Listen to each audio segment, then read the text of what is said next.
E aí pessoal, tudo bem? Hoje eu vou mostrar pra vocês aqui o Fizz. Olha aí, dá pra ver que ele tá com algumas marquinhas aqui, umas sujeirinhas, mas nada que atrapalhe. Aqui o cabo dele original, switches extras, o removedor de switch e de keycaps, vou botar aqui do lado, e o teclado em si. Aqui a nota fiscal. E vamos lá, o teclado em si agora. Ele é do switch azul, né? Então vou deixar uma partezinha aqui para esse cabo aqui da ACO. Essa qualidade dele é muito boa, cara. Ele é bem grosso comparado aqui com um cabo de carregador de iPhone aqui, por exemplo. Bem grossão. Tem essa parte daqui. Deixa eu dar uma focada aqui rapidinho.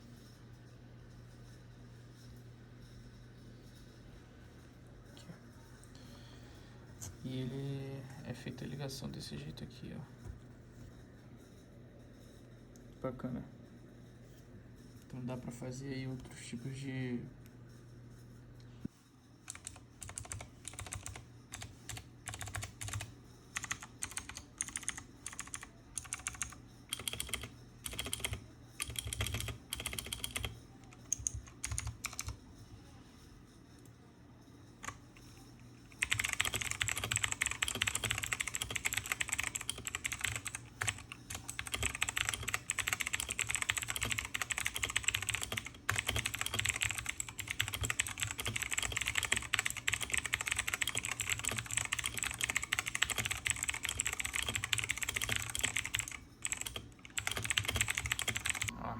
Escrevendo rapidão assim, o som dele é alto pra caramba, cara.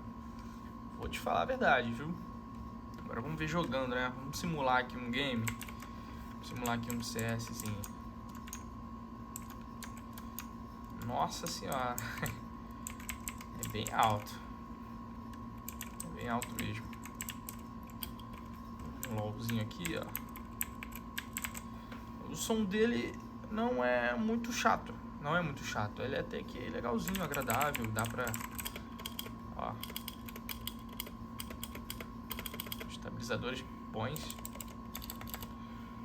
E é isso, cara, é um teclado bacana, pelo preço que eu paguei. Aqui. O material dele é de plástico, mas me parece um material bom. Tem aqui a partezinha emborrachada. Partezinha emborrachada aqui. Aí. Bacana, viu? Valeu.